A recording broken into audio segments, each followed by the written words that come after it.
Tá cuméir scéal go bhfuil takeíocht láidir Catherine Connolly a measc vótaí óga ach an fitir a bheith bra ar gine óga teacht amach agus vótaí le lá meas tú. Céan stairtí féidir sin? Well, sin cheist, ceaptar go fór lehan nach de go bíon drogel ar daine óga dul man vótála. Agus tá iireachtaí faoi le an dhéanamh chun iad a bheile amach chuig na bocán vótála. Agus sin ceistáach go hÉireann an tora dearannach sa toghcháin seo. Is dócha meastar gur fór lehan go raibh I bhaid go raibh feachtas ar na meán sóisialta ag Catherine Connolly I bhaid níos fearr ná an ceann a bhí ag Heather Humphreys. Agus an náithe rinsin na cípi apis go Faoi agus tháinig má tuile go léir sin agus tá rintíine ar gur rachate sin a bhaim ar leachta vótála. Bena bhfuil 3 scór agus 8 bliana sláinte tháinig si go hanabhá as in áíre.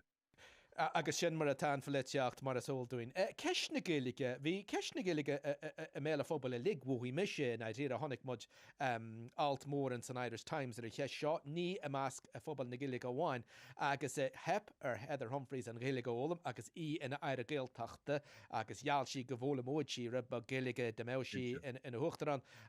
Catherine Connolly lug si anna bhéim ar an Gaeilge agus an isto mat caint faoi seo ar an fadcrile seo ar an áhar go mat a caint nilige ní hé go bhfuil mat máú Catherine Connolly a sin nó nachhfuil mat máú Catherine Connolly a sin ach bhí sé mar chud den achtas agus bhí sé meile phobal agus bhí sé meile phobal bhear le fásta. Cinse agus an rud is táchtaí faoi sin ná cinse tá an drám an úsáid an Gaeilge go rialta go léthúil is céad a dáin fíor bheog é siúd ach sin ráite léiríonn na sormhaithe go léir go bhfuil daoine báúil don Gaeilge agus measam an drám siúd in áíre a raibh Catherine Connolly ag díriú ceist na Gaeilge. Ceapan daoine gur chóir ócáidí stáit ócáidí speisialta gur chóir go mbeadh an Gaeilge le tlaisint agus go mbeadh Gaeilge ar caighdeáin áirithe ag Uachtarán na hÉireann agus bíonn buntáiste a haing buntáiste suntasach a haing Catherine Connolly as an bhachtas. Bhí an feachtas seo John mar a sóldúin go maiid bhí sé fada go leor a bhuacht de Catherine Connolly mar chuis sí sa rás go hanlua agus béle fecha. Bhí sí sa cháirtí míúil sin fíor. Ach seans go ró in idir na dála an rás seo go measara láidirnach. Cho maile sin agus a brethir an amsir fásta sin rud eile nachhfuil smachtach den ar bí agus margheallar achtas an bháil de Chuid Maria Steen agus má bheits go leor vótaí mílte má bheits mar a jocaí go leor vótáilí amach an bhfuil buil an de hasú na Uachtaránachta an seo.